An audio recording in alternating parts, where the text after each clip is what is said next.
Hi friends, welcome back to my channel. ഇന്ന് ഞാനൊരു variety ഡിഷുമായിട്ടാണ് വന്നിട്ടുള്ളത്. വെറൈറ്റി എന്ന് പറഞ്ഞാൽ തികച്ചും വെറൈറ്റിയാണ്. ബിക്കോസ് ഇത് നമ്മൾ കൊച്ചു ടി വിയിൽ നമ്മൾ ഗാർഫീൽഡ് എന്ന് പറഞ്ഞിട്ടൊരു ഷോ ഉണ്ട്. അതിലെ ഒരു കഥാപാത്രമാണ് ഗാർഫീൽഡ് പൂച്ച. ആ പൂച്ചയ്ക്ക് ഇഷ്ട ഒരു വിഭവമാണ് ലസാനിയ.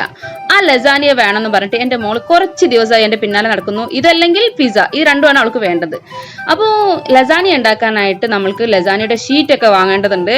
അതൊക്കെ എവിടെ കിട്ടുന്നോ ഞാനിത് ആദ്യമായിട്ട് ട്രൈ ചെയ്ത് നോക്കുകയാണ്. അപ്പോൾ ഞാൻ നമ്മളുടെ കയ്യിലുള്ള ഐറ്റം വെച്ചിട്ട് ഒരു ലസാനി അങ്ങ് ഉണ്ടാക്കി കൊടുക്കാന്ന് കരുതി. ഇത് ഉണ്ടാക്കി കൊടുത്തപ്പം അവളും ഹാപ്പിയായി, കഴിച്ചു നോക്കിയപ്പോൾ ഞാനും ഹാപ്പിയായി. നല്ല ടേസ്റ്റി ആയിരുന്നു ഈ ഒരു ഐറ്റം. നമുക്കിത് ഇങ്ങനെ ഉണ്ടാക്കുന്നത് നോക്കാം.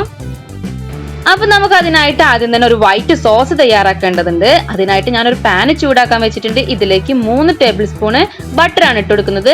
അതൊന്ന് മെൽട്ടായി വരട്ടെ. അപ്പൊ ഞാനിവിടെ എടുത്തിരിക്കുന്നത് അൺസാൾട്ടഡ് ബട്ടർ ആണ് കേട്ടോ. അപ്പൊ നിങ്ങൾക്ക് ഏത് ബട്ടർ വേണമെങ്കിലും എടുക്കാം. അതിനനുസരിച്ചിട്ട് പിന്നെ ഉപ്പിടുമ്പോൾ ഒന്ന് ശ്രദ്ധിച്ചാൽ മതി. അപ്പൊ ഇതൊന്ന് മെൽട്ടായി വരട്ടെ. ഇതിവിടെ മെൽട്ടായി വന്നാൽ ഞാൻ ഇതിലേക്ക് ചേർത്ത് കൊടുക്കുന്നത് 2 ടേബിൾ സ്പൂണ് മൈദയാണ് കേട്ടോ. അപ്പൊ നമ്മൾക്കത് ഇതിലേക്ക് ചേർത്ത് കൊടുക്കാം. അപ്പൊ നിങ്ങൾ പ്രത്യേകം ശ്രദ്ധിക്കേണ്ട ഒരു കാര്യം, ഇത് ചെയ്യുമ്പോൾ ലോ ഫ്ലെയിമിൽ ഇട്ടിട്ട് വേണം ചെയ്യാനായിട്ടിട്ട്, അല്ലെങ്കിൽ പെട്ടെന്ന് തന്നെ കരിഞ്ഞു പോവും ബട്ടറും മൈദയാണ്. എന്നിട്ട് ജസ്റ്റ് ഒന്ന് ഇത് ഫ്രൈ ചെയ്തെടുക്കണം. അപ്പൊ ഇത് ചെയ്യുമ്പോൾ തന്നെ നല്ല സ്മെല്ലൊക്കെ വരണുണ്ട് കേട്ടോ ഇങ്ങനെ. അപ്പൊ അതിലെ ഗാർഫിൽ പൂച്ച പോലെ തന്നെ എൻ്റെ 2 മക്കളും എൻ്റെ ബാക്കിൽ തന്നെ ഇരുന്ന് ഈ സ്മെല്ലും പിടിച്ചിരിക്കുന്നുണ്ട്. അപ്പൊ ഇതിവിടെ ജസ്റ്റ് ഫ്രൈ ആയിട്ട് വരണ്ട. ഇങ്ങനെ കട്ടൊക്കെ പിടിച്ചോളും, കുഴപ്പമൊന്നുമില്ല. നമ്മൾക്ക് ഇതിലേക്ക് ഇനി 1 കപ്പ് പാലാണ്, പശുവിൻ പാലാണ് ഞാൻ എടുത്തിട്ടുള്ളത്. തിളപ്പിക്കൊന്നും ചെയ്തിട്ടില്ല, സാധാ പാലാണ് എടുത്തിട്ടുള്ളത്. അതും കൂടെ ഇതിലേക്ക് ഒഴിച്ചു കൊടുത്തിട്ട് നമ്മളിത് നന്നായിട്ട് മിക്സ് ചെയ്ത് കൊടുക്കുക. കൈ എടുക്കാതെ ആ കട്ടയൊക്കെ ഇളക്കി ഒരു ക്രീമി സ്ട്രക്ചറിലാക്കി എടുക്കുക.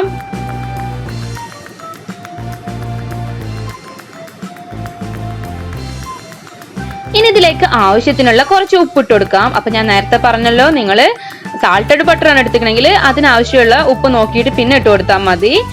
അപ്പൊ ഞാൻ അൺസാൾട്ടഡ് ബട്ടർ ആയതുകൊണ്ട് തന്നെ ആവശ്യത്തിന് കുറച്ച് ഒരു 1/2 ടീസ്പൂൺ ഉപ്പും കൂടെ ഇട്ട് കൊടുത്തിട്ടുണ്ട്. ഇനി ഇതിലേക്ക് 1/2 ടീസ്പൂണ് കസൂർ മേത്തിയാണ് ഞാൻ ഇട്ട് കൊടുക്കുന്നത്. നമ്മളെ ഉലുവച്ചീര ഉണ്ടല്ലോ, അത് ഡ്രൈ ആയിട്ട് കിട്ടുന്നതാണ് ഈ സംഭവം. അപ്പൊ അതും കൂടെ ഇട്ട് കൊടുത്താൽ നമ്മളെ സോസ് ഇവിടെ റെഡി ആയിട്ടുണ്ട്. അതവിടെ നമുക്ക് മാറ്റി വെക്കാം. അടുത്തതായിട്ട് നമുക്ക് കുറച്ച് ഫില്ലിംഗ് റെഡി ആക്കാനുണ്ട്. അതിനായിട്ട് ഞാനൊരു പാനിൽ എടുത്തിട്ടുണ്ട്. ഇതിലേക്ക് ഒരു 3 ടേബിൾ സ്പൂൺ സൺഫ്ലവർ ഓയിലാണ് ഞാൻ ഒഴിച്ചു കൊടുത്തിരിക്കുന്നത്. അതൊന്ന് ചൂടായി വരുമ്പം 1 ടേബിൾ സ്പൂൺ വെളുത്തുള്ളി, അത് ചെറുതായിട്ട് ചോപ്പ് ചെയ്തതാണ് ഇട്ട് കൊടുക്കുന്നത്. ജസ്റ്റ് ഇനി അതൊന്ന് ഫ്രൈ ചെയ്തെടുക്കാം. ഒന്ന് വഴറ്റി കൊടുത്താൽ മതി. അതിൻ്റെ ഒരു നല്ല മണം വരും ഒന്ന് ഫ്രൈ ആയി വരുമ്പം.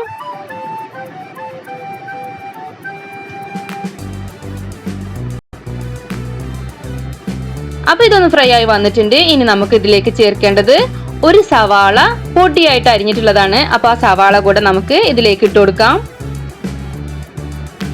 ഇത് തികച്ചും വ്യത്യസ്തമായിട്ടുള്ള ഒരു സ്നാക്സ് തന്നെയാണ് കേട്ടോ.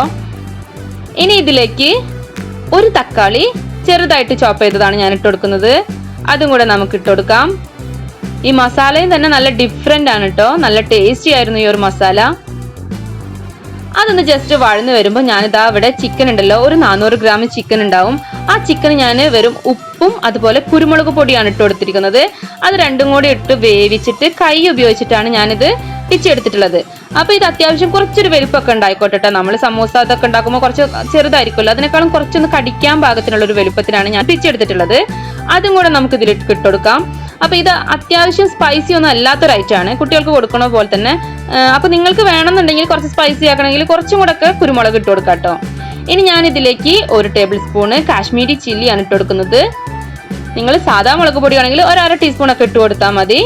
അപ്പൊ ഞാൻ പറഞ്ഞല്ലോ, സ്പൈസി അല്ലാതെയാണ് ഈ ഒരു ഐറ്റം ഉണ്ടാക്കുന്നത്.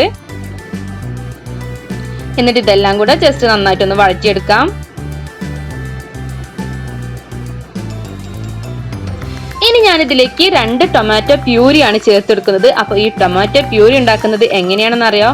2 തക്കാളി നമ്മൾ കുറച്ച് വെള്ളത്തിലൊന്ന് വേവിച്ചെടുക്കുക. എന്നിട്ട് അതിൻ്റെ ആ സ്കിൻ ഉണ്ടല്ലോ, വെന്ത് കഴിയുമ്പോൾ ജസ്റ്റ് ഒന്ന് ഒരു 5 മിനിറ്റ് വേണ്ടി വരില്ല, അതൊന്ന് വെന്ത് കഴിഞ്ഞാൽ ആ സ്കിന്നൊന്ന് നമ്മൾ റിമൂവ് ചെയ്യുക. എന്നിട്ട് മിക്സിയുടെ ചെറിയ ജാറിലിട്ടിട്ട്, ചൂടറിയതിന് ശേഷം വേണം ചെയ്യാനായിട്ട്, മിക്സിയുടെ ജാറിലിട്ടിട്ട് ഒന്ന് നന്നായിട്ട് അരച്ചെടുക്കുക. അതാണ് നമ്മൾ ഈ ടൊമാറ്റോ പ്യൂരി. അതൊന്ന് ചേർത്ത് കഴിഞ്ഞാൽ ഞാനിവിടെ ഒരു ക്യാപ്സിക്കം ആണ് ചേർത്ത് കൊടുക്കുന്നത്, ചെറുതായിട്ട് ചോപ്പ് ചെയ്തിട്ടുള്ള ക്യാപ്സിക്കം. ഇനി നമ്മൾ ഇത് ജസ്റ്റ് വഴറ്റിയാൽ മതി, നന്നായിട്ട് ക്യാപ്സിക്കം വെന്തുടയൊന്നും വേണ്ട കേട്ടോ, നമുക്കിത് കടിക്കാനായിട്ട് കിട്ടണം. അതുപോലെ നിങ്ങളെ കയ്യിൽ ക്യാരറ്റ് ഉണ്ടെങ്കിൽ ഒരു ക്യാരറ്റ് ഇതുപോലെ ചോപ്പ് ചെയ്തിട്ട് ഇട്ട് കൊടുത്തോളൂ, കുറച്ചും കൂടി ടേസ്റ്റി ആയിരിക്കും. എൻ്റെ കയ്യിൽ ഇപ്പോൾ ക്യാരറ്റ് ഇല്ല, ഞാൻ ഇട്ട് കൊടുത്തിട്ടില്ല. ഇനി ഇതിലേക്ക് 1/2 ടീസ്പൂണ് ക്രഷ്ഡ് മുളക്, നമ്മൾ ഉണക്കമുളക് ചതച്ചതുണ്ടല്ലോ, അതാണ് ഞാൻ ഇട്ട് കൊടുക്കുന്നത്. ഇനി 1 ടേബിൾ സ്പൂണ് മല്ലി പുതിന ഇല ഒന്ന് ചെറുതായിട്ട് കട്ട് ചെയ്തത് ഇട്ട് കൊടുക്കുന്നുണ്ട്. നമ്മളെ മസാല ഇവിടെ റെഡി ആവുന്നുണ്ട് കേട്ടോ. നല്ല സ്മെല്ലാണ്, നല്ലൊരു വെറൈറ്റി മസാല തന്നെയാണ് കേട്ടോ ഇത്. അപ്പോൾ അറ്റ് ലാസ്റ്റ് നമുക്ക് ഇതിലേക്ക് കുറച്ച് കസൂർ മേത്തിയും കൂടി ഇട്ട് കൊടുക്കാം. 1/2 ടീസ്പൂണ് കസൂർ മേത്തിയും കൂടി ഇട്ട് കൊടുക്കുന്നുണ്ട്. അപ്പൊ നമ്മളിത് സോസിലും ചേർത്തിട്ടുണ്ട്, നമ്മൾ മസാലയിലും ചേർത്തിട്ടുണ്ട്. അപ്പൊ ഇതിവിടെ റെഡി ആയിട്ടോ.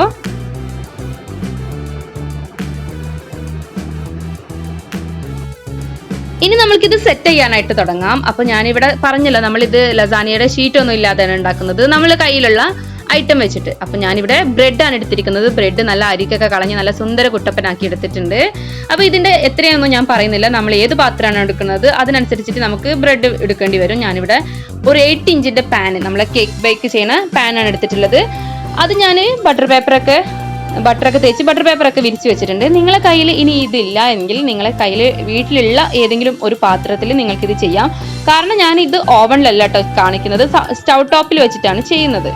അപ്പോൾ ഓവൺ ഇല്ലാത്തവർക്കും നമുക്കിത് ഉണ്ടാക്കണമല്ലോ, അപ്പോൾ അതിന് വേണ്ടിയിട്ടാണ് ഞാനിത് സ്റ്റൗ ടോപ്പിൽ വെച്ചിട്ടാണ് ചെയ്ത് കാണിക്കുന്നത്.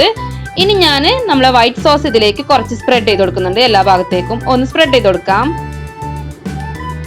അപ്പോൾ ബേക്ക് ചെയ്യേണ്ടവർക്ക് ഇത് ബേക്ക് ചെയ്തിട്ടും എടുക്കാം, സ്റ്റൗ ടോപ്പിൽ വേണമെങ്കിൽ അങ്ങനെയും ചെയ്യാം കേട്ടോ. അപ്പോൾ നിങ്ങൾ വീട്ടിലുള്ള പാത്രം വെച്ചിട്ട് തന്നെ നിങ്ങൾ ചെയ്തോളൂ, ഏത് പാത്രമാണെങ്കിലും. ഇനി ബട്ടർ പേപ്പർ ഇല്ലെങ്കിലും നിങ്ങൾക്ക് ജസ്റ്റ് ബട്ടറോ ഓയിലോ എന്തെങ്കിലും സ്പ്രെഡ് ചെയ്ത് കൊടുത്തിട്ട് നമുക്ക് വിട്ട് കിട്ടണമല്ലോ ഇത് ഉണ്ടാക്കി കഴിഞ്ഞാൽ, അതിന് വേണ്ടിയിട്ടാട്ടോ അങ്ങനെ ചെയ്തെടുക്കുന്നത്. ഇതിലേക്ക് നമ്മൾ ബ്രെഡ് ഉണ്ടല്ലോ ഇങ്ങനെ നിരത്തി കൊടുക്കാം. ഞാനൊരു മുന്നേ ബ്രെഡ് കേക്ക് കാണിച്ചിട്ടുണ്ടായിരുന്നു, അതിൽ ചെയ്ത പോലെ ഒട്ടും സ്പേസ് ഇല്ലാണ്ട് നമുക്കത് നന്നായിട്ടൊന്ന് ഫില്ല് ചെയ്ത് കൊടുക്കാം. ബ്രെഡൊക്കെ ഫില്ല് ചെയ്ത് കഴിഞ്ഞാൽ അതിൻ്റെ മുകളിലേക്ക് നമുക്ക് നമ്മൾ വൈറ്റ് സോസ് പകുതി ഭാഗം കുറച്ച് ഇതിലേക്ക് സ്പ്രെഡ് ചെയ്ത് കൊടുക്കാം. എല്ലാ ഭാഗത്തേക്കും നന്നായിട്ട് തന്നെ ഒന്ന് സ്പ്രെഡ് ചെയ്ത് കൊടുക്കാം. എന്നിട്ട് നമ്മൾ ചിക്കൻ ഫില്ലിംഗ് ഉണ്ടല്ലോ, അതൊരു 1/4 ഭാഗവും നമ്മൾക്ക് ഈ ചിക്കൻ ഫില്ലിംഗ് ഇതിലേക്ക് നിറച്ചു കൊടുക്കാം. കുറച്ച് ഭാഗം ഞാനിവിടെ മാറ്റി വെക്കുന്നുണ്ട്, ബാക്കിയൊക്കെ ഇതിലേക്ക് എല്ലാ ഭാഗത്തേക്കും നന്നായിട്ട് തന്നെ ഫില്ല് ചെയ്തോളൂ കേട്ടോ.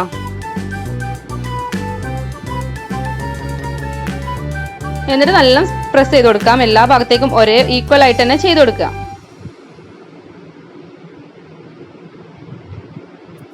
ഇനി നമുക്ക് ഇതിന്റെ മുകളിൽ ഇട്ട് കൊടുക്കേണ്ടത്, ഞാനിവിടെ മൊസറല്ല ചീസാണ് എടുത്തിട്ടുള്ളത്. ആ ചീസ് നമുക്ക് ഇതിന്റെ മുകളിൽ ഇട്ട് കൊടുക്കാം.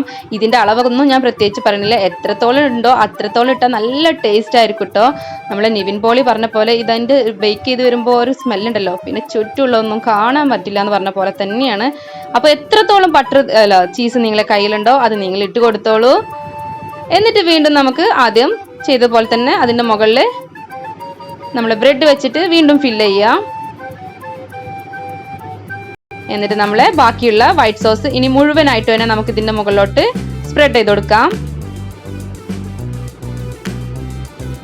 അപ്പൊ നിങ്ങൾക്കിപ്പോൾ ഊഹിക്കാൻ പറ്റുന്നുണ്ടാവും ഇതൊന്ന് ബേക്കായി വരുമ്പോൾ ആ ഒരു ഇതിലെ വൈറ്റ് സോസിന്റെ ആ ക്രീം നമ്മളെ ബട്ടർ എല്ലാം കൂടെ മെൽട്ടായി വരുമ്പോൾ ഉള്ളത് നല്ല ടേസ്റ്റിയാണ് കേട്ടോ ഈ സംഭവം. ഇനി ബാക്കിയുള്ള നമ്മളെ ചിക്കൻ മസാല പൊടി നമുക്ക് അതിലേക്ക് ഫില്ല് ചെയ്ത് കൊടുക്കാം. ഇനി വീണ്ടും നമുക്ക് നമ്മളെ ചീസ് ഇട്ട് കൊടുക്കാം. ഇതൊക്കെ ഓരോരുത്തരുടെ അളവിന് അങ്ങ് ഇട്ട് കൊടുത്തോളൂ കേട്ടോ. അപ്പം നമ്മളെ ഫില്ലിങ്സ് ഇവിടെ റെഡി ആയിട്ടുണ്ട്. അപ്പോൾ ഇത് ഞാൻ സ്റ്റൗ ടോപ്പിലാണ് ചെയ്യുന്നത്. അപ്പോൾ ഞാൻ ഇതുപോലെ ഒരു പാൻ എടുത്തിട്ട്, അപ്പോൾ നിങ്ങൾക്ക് ആ കേക്ക് ടീനെ ഇറങ്ങിയിരിക്കണം, നിങ്ങൾ ഏത് പാത്രം എടുക്കുന്നത് അത് ഇറങ്ങിയിരിക്കുന്ന ഒരു പാൻ എടുക്കുക. അത് നേരത്തെ തന്നെ നമ്മൾ ആ ബ്രെഡ് അവിടെ സെറ്റ് ചെയ്യാൻ വെക്കുന്ന ആ ടൈമിൽ നമ്മൾ ബ്രെഡ് ഇങ്ങനെ ആ പാത്രത്തിലേക്ക് സെറ്റ് ചെയ്യുന്ന ആ ഒരു ടൈമിൽ നമ്മൾക്ക് ഇത് പ്രീ ഹീറ്റ് ചെയ്ത് വെക്കണം. അപ്പോൾ അത് ചൂടാക്കി വെച്ചതിന് ശേഷം ഇതുപോലെ ഒരു തരിക അല്ലെങ്കിൽ എന്തെങ്കിലും ഒരു പ്ലേറ്റ് എന്തെങ്കിലും ഒന്ന് കമഴ്ത്തി വെച്ചിട്ട് അതിൻ്റെ മുകളിലേക്ക് നമ്മൾ ഉണ്ടാക്കി വെച്ചത് ഇറക്കി വെച്ച് കൊടുക്കാം. എന്നിട്ട് നന്നായിട്ട് കവർ ചെയ്തിട്ട് ഒരു അരമണിക്കൂർ ലോ ഫ്ലെയിമിൽ ഇട്ടാൽ മതി, അരമണിക്കൂർ ഒന്ന് ബേക്ക് ചെയ്തെടുക്കാം. അപ്പം നിങ്ങൾ ഓവനിലാണ് ചെയ്യുന്നതെങ്കിൽ ഒരു 200 ഡിഗ്രി സെൽഷ്യസിൽ ആദ്യം തന്നെ ഒന്ന് 10 മിനിറ്റ് പ്രീ ഹീറ്റ് ചെയ്ത് വെക്കുക. എന്നിട്ട് ഒരു 30 മിനിറ്റ് പ്രീ ഹീറ്റ് ചെയ്തതിന് ശേഷം ഒരു 200 ഡിഗ്രിയിൽ വീണ്ടും ഒരു 30 മിനിറ്റ് ഒന്ന് ബേക്ക് ചെയ്തെടുത്താൽ മതി. അപ്പോൾ ഇത് ഇവിടെ ബേക്ക് ആയി കിട്ടിയിട്ടുണ്ട്. നല്ല ക്രീമി ആയിട്ട് നിങ്ങൾക്ക് കാണാൻ പറ്റുന്നുണ്ടല്ലോ, നല്ല ക്രീമി ആയിട്ട് ഇരിക്കുന്നുണ്ട്. അപ്പോൾ ഇത് ചൂടോടുക്കെ തന്നെ നമുക്ക് കട്ട് ചെയ്യാം. അപ്പോൾ ഞാൻ പറയാം, ഇത് ചൂടാറിയാൽ പിന്നെ ഒരു 5 കാശിനുണ്ടാവില്ല കേട്ടോ. അപ്പോൾ ചൂടോടുക്കെ തന്നെ കട്ട് ചെയ്തിട്ട് വേണം കഴിക്കാനായിട്ട്. ആ ഒരു ചീസൊക്കെ ഇങ്ങനെ മെൽറ്റ് ആയിട്ട് ഇങ്ങനെ നിൽക്കുന്ന ഒരു ഇതാണ്. കുറച്ച് കഴിഞ്ഞാൽ അതൊക്കെ തണുത്ത് പോയാൽ പിന്നെ ഒന്നിനും പറ്റില്ല, ഒരു ടേസ്റ്റും ഉണ്ടാവില്ല. അപ്പൊ ഇത് ചൂടോടൊക്കെ വേണം കട്ട് ചെയ്ത് കഴിക്കാനായിട്ട്. നമുക്കിത് ചൂടോടൊക്കെ തന്നെ സെർവ് ചെയ്യാം.